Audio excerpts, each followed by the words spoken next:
If it's Friday night, it is breaking news about the Trump campaign and Russia. Collusion. New developments in the Russia investigation. We're spending too much time focusing on these issues and not enough on what they're actually accomplishing. What are they actually accomplishing? The number of bills passed in the first 100 days, this Congress, the 115, has passed the most. Republicans and Democrats came together to send important Veterans Administration reform legislation to the president's desk. The bill is passed. Help our veterans get the best care that they've earned and deserve. Our mission is to put Americans back to work and jumpstart this economy. And the fight against trafficking is going to require action from all of us. It's called the Financial Choice Act, and it stands for economic growth for all but bank bailouts for none. Giving federal funds to sanctuary cities defies logic, and it demands attention. The bill is passed. It's our men and women in uniform, and they deserve a pay raise. This bill represents our opportunity to undo the damage of Obamacare. The bill is passed, and the bill is passed. The bill is passed. And the bill is passed. The bill is passed. The bill is passed. The bill is passed. The bill is passed. The bill is passed.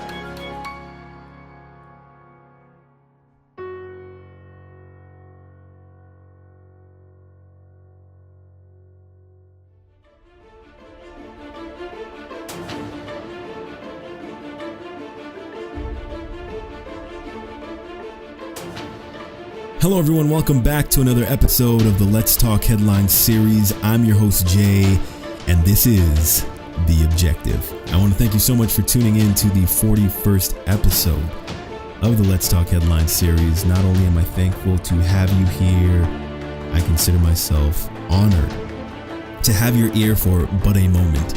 Today is January 27, 2018, and I want to thank you for stopping by. Happy Saturday, happy Sabbath, whatever it is for you today, I wish you the absolute best. Before we get to the quote of the day, folks, I want to direct your attention to themaven.net/political storm. You'll see it somewhere in this general area. On that website, you can see some of my articles, my latest article being on the government shutdown and looking into the obstructionists to the current administration, and you know how that can be detrimental to the constituents of Washington. But on that website, not only are you looking for my articles, you're looking for the multitude of other very talented writers who hold different, political affiliations, ideological affiliations. You have progressives, you have conservatives, everyone coming together on a platform where everyone's voice matters. So there's something for everybody on that website. I highly recommend and implore you to check it out. Thank you guys so much for the support. If you guys haven't already, follow me on Instagram at The Objective Podcast. The quote of the day, folks. I don't know who the writer is. If you do, feel free to comment below. In a time of universal deceit, telling the truth is a revolutionary act. One more time. In a time of universal deceit, telling the truth is a revolutionary act. Something as simple as being truthful is such a rare experience. It says it's revolutionary. In a time where everyone's looking out for their own interests and they don't care who they're deceiving or what the outcomes or consequences are of that deceit, when you have someone who tells the truth, especially in a position of leadership, you can consider that person a revolutionary. It appears that President Donald Trump will be questioned by Bob Mueller, the special counsel. Now, to Democrats and to members of the special counsel, this is the pinnacle, the zenith, the culmination, the apex of this investigation. The way that the media has been spinning it is Manafort defeated, Papadopoulos defeated, Gates defeated, Flynn defeated. Although there is no evidence of Russian collusion, the charges on Flynn process crimes. The charges on Gates and Manafort have to do with money laundering, and there's no evidence of collusion between the president and the Russians. So what you see happening is that this investigation has turned from Russia collusion to obstruction of justice. And this is why people have called it a fishing expedition. This is why people call it unconstitutional, what they have subjected this American man who happens to be the president to. But what I find interesting, folks, is that despite what we're hearing in the news about the FBI being compromised, about thousands of text messages between Peter Strzok and Lisa Page, these are high officials, high investigators in the FBI, showing blatant disregard, blatant bias, showing evidence that they let Hillary Clinton off easy while they were investigating her because they expected her to be the president. All of this is documented, folks. And then we have the memo that the Intelligence Committee needs to vote on before it can be released to the public. The Republicans want it to be released. They want the American people to see what is in this memo. They say it's similar to the KGB. They're saying that it's terrifying that what is in this memo is happening in the United States of America. Apparently, this scandal makes Watergate look like Toys R Us, a walk-in Toys R Us. And like I was saying, it's crazy that, you know, you and me aren't the only ones getting this news. The president of the United States knows what is happening. He knows that this investigation is weighed down on him. What I mean by that is that he knows that the people investigating him want his destruction. They want his demise. They are against him. They will play dirty. They have played dirty. It is documented that they have played dirty. They want to destroy him, yet still he accepted to be questioned by the special counsel. What is that? What does he have up his sleeve? Fearless. There's actually a text. There's a poem actually as well. And it's only in the back of my mind right now. But basically what it's saying is that justice gives fear to the criminals, but hope to the innocent.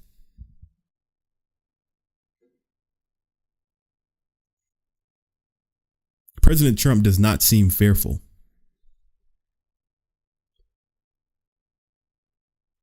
In other news, folks, the president spent 2 days in Davos, Switzerland. And there he was met with the elites, world leaders, successful elites.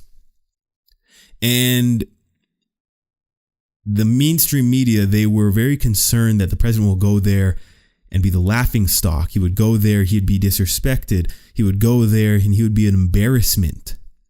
But it turns out that these elitists, these people who essentially run the world, they were so impressed with the president, his speech, his policy.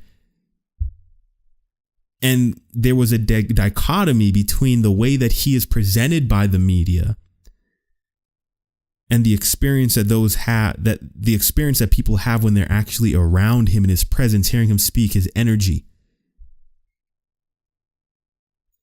And I thought it was very interesting. We're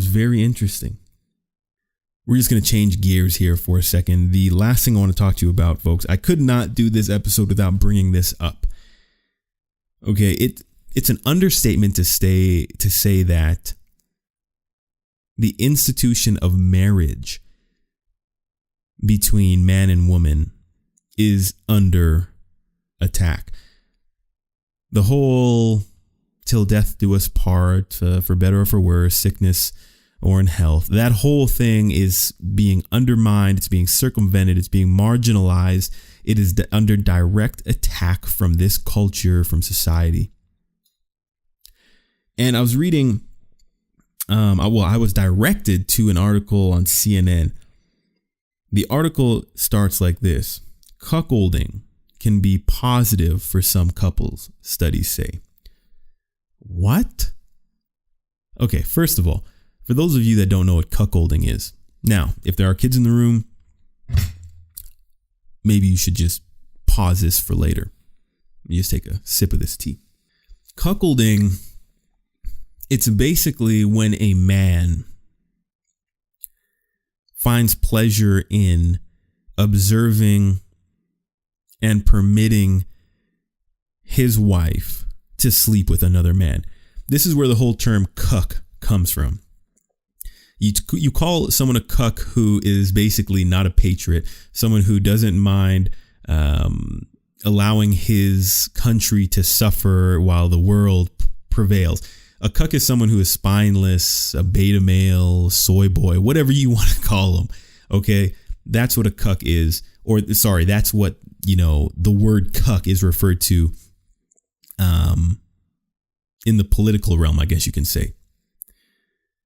And it comes from cuckolding, which is, like I said, a man enjoying when his wife sleeps with another man. CNN, it has an article that says it can be positive for some couples. The picture is there's one guy on the left side, a girl in the middle, guy on the right side, and she's holding one of their hands. Her hands are on the other, and it says acting on adulterous fantasies may strengthen a relationship, as counterintuitive as it may sound. Basically, the article is going off of a study that a male, what's his name? I can't get his name right now, guys, but definitely check it out. If I had more time, I'd look at that.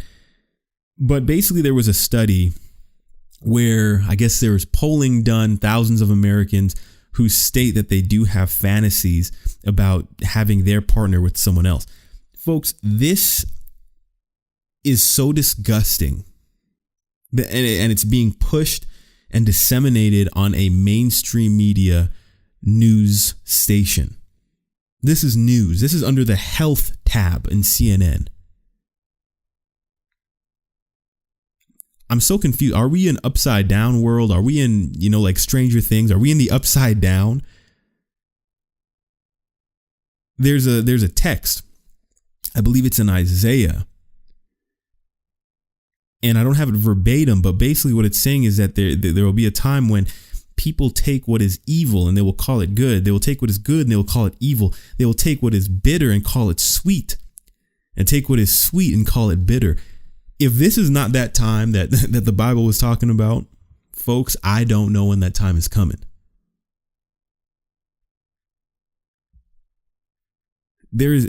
It's like there's a direct attack on the institution of marriage. Promoting healthy families and promoting a solid foundation for a child to be raised in. That is basically promoting that is promoting the survival of society. You can't have a healthy society filled with broken people. You need people who have a strong foundation. You need people who respect the institution of marriage, who respect bringing life into the world, who can, rear their child, help them to be and develop into respectful adults. But no, you have CNN saying that completely disrespecting the institution of marriage is good for some people. It's so backwards. It's so ridiculous. It's so disgusting. And you know what? That's why, folks, I will continue to make podcasts. And I'm not saying that I'm a moral authority. I am nothing special. I am just a lowly, humble man. But there's something that I understand. And what I understand is that values need to be held to a higher degree in society in order to have a better world for our kids, for people after us. There needs to be a standard of morals. There needs to be a standard of good and uprightness.